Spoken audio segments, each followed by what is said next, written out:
Well, welcome to the Monday Money Tip Podcast presented by Fully Funded Life, helping you live your fully funded life. My name is Joe Sengel. I'm joined by my podcast co-host, Megan Hibbard. Are you fired up today? Fired up. What is our podcast number? We are 332. 332. Almost a third away to 1,000. Are we going to make it to 1,000 podcast episodes? Why not? Come on, that's awesome. Will we be in here with canes? It's going to be awesome. Unless we come up with a daily podcast. I was about to say, we might need to go more frequently. Hey, comment whether or not you think we're going to make it to 1,000 episodes. Oh. Here we go. We're going to talk about something that we've heard this word a lot. Yeah. Recession. So what is the topic? What did we title this episode? Yes. So today we're talking about why you should never fear a recession. You should never fear one.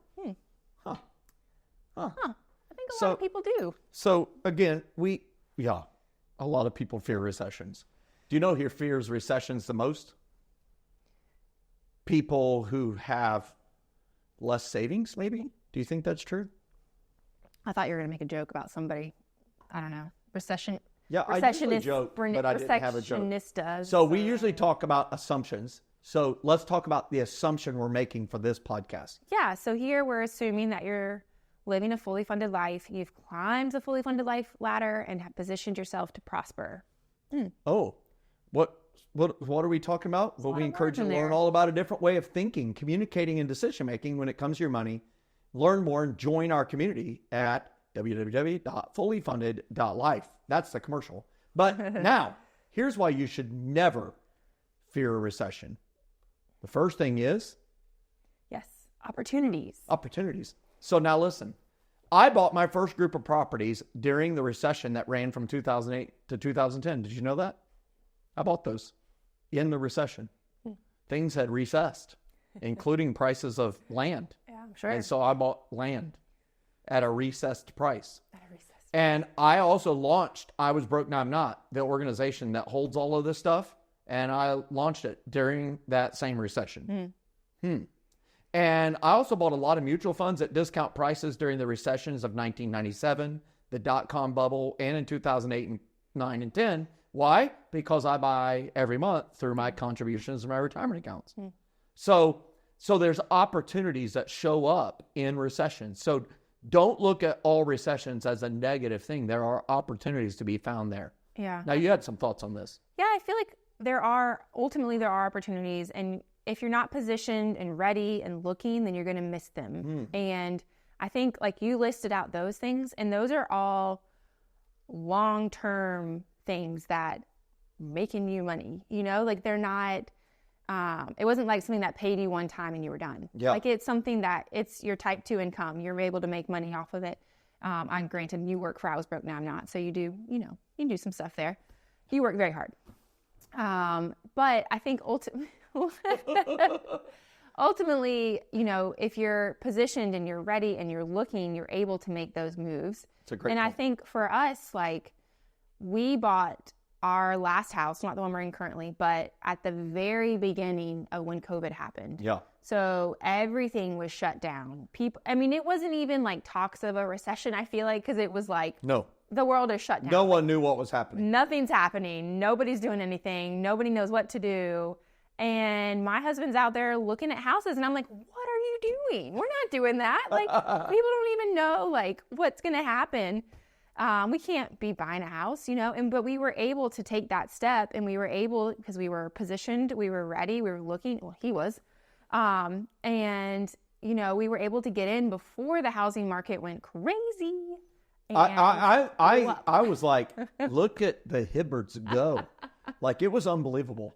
And then you look back like a year later, and then 2 years later, and 3 years later, and you're like, I can't even believe we did that. It was wild. And Yeah. Even a few months later, stuff started to get crazy and prices went skyrocketing, and there's no way we would have been able to compete with a lot of what was going on. And That's people right. were coming in with cash offers, thousands and thousands of dollars over asking, like all these things. No inspections. It just got crazy, and so it was like, because we were positioned, we could make that move. So this is why you should not fear a recession, is opportunities will show up. Yeah. And we're talking real estate here. We're talking businesses.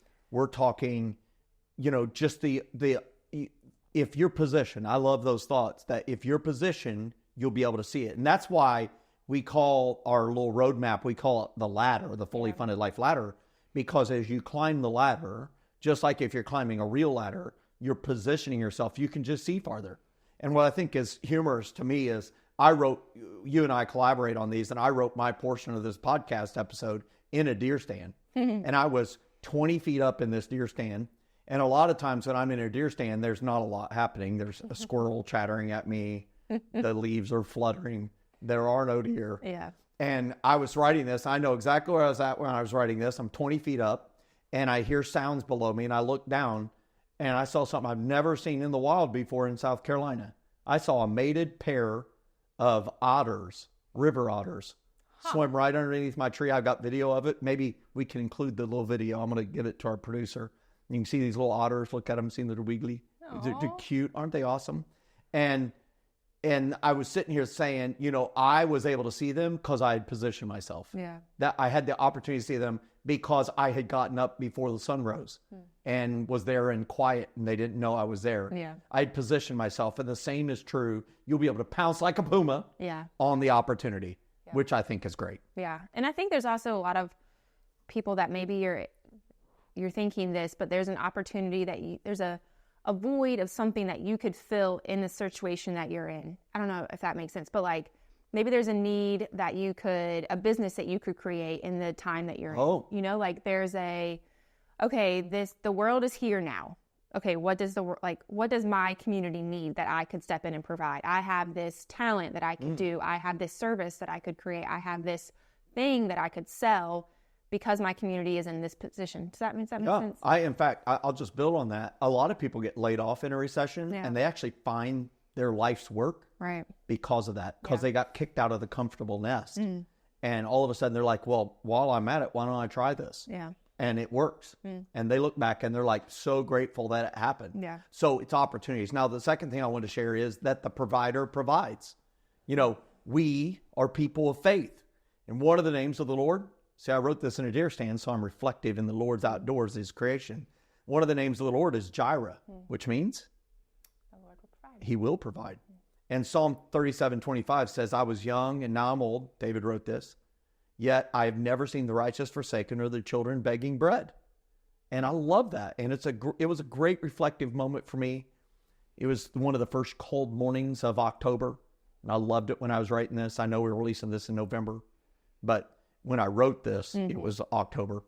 And you have some thoughts that you've added to this. Yeah, I think a lot of times when we're in this position, it's easy to forget what the Lord has done. And I'm guilty of this too. You get in a position and you're like, oh, what is this keeps happening or whatever, or what's going to happen in the future, a recession, yada, yada. You start thinking these thoughts, and it's easy to forget how the Lord has provided for you. And so I think something that Jordan and I try to do regularly is, okay, when we get in these moments, okay, let's think about all the ways the Lord's provided. Let's talk about them. Let's write them down. Let's recall them. And when you start doing that, it changes you. Like physically, I notice a change in me, but it also changes your perspective, and it changes the way that you view things, and it changes the way that you see things. And I just feel like it's like a game changer. It produces a heart of gratitude. Yeah. I like to call it a belief bank. Yeah. So think of it as a bank, and as God provides,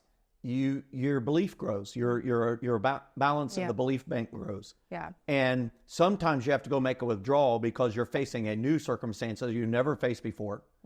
And you have to go back to that belief bank and make a withdrawal and say, hey, Lord, I'm believing that just as you helped me with what seemed impossible in the past, you can help me again. Yeah. And that's what I want to just remind you, God's economy is never in recession. And when you honor him with everything that you're doing, and that's what we try to do with Fully Funded Life, is be wise stewards of all our dollars, you'll see Jehovah Jireh at work for you. Yeah. And when you write it down, you're able to go back and read it and be reminded of that. Oh, yeah. Because it's so easy to forget, but you write it down and you flip back a couple pages and you're like, oh, yeah, he did do that. That did happen. Oh, wow. I remember that. And you remember the feeling that you had then too, which is awesome. Yeah. So, we're talking about the spiritual aspect of it. I'm an engineer and I like numbers, and one thing that I just wanted to say is recessions end. Thank goodness. And I went and I did some research. In fact, in the United States, the National Bureau of Economic Research is the authority that defines the starting and ending dates of recessions. Did you know that? I did not know that. But I did not know it either. They define a recession as a significant decline in economic activity spread across the economy lasting more than a few months. The decline is typically seen in gross domestic product and measures of employment, income, industrial production, and wholesale and retail prices. So prices will go down in a recession. That would be welcome news. And according to their data, the average U.S. recession lasts how long?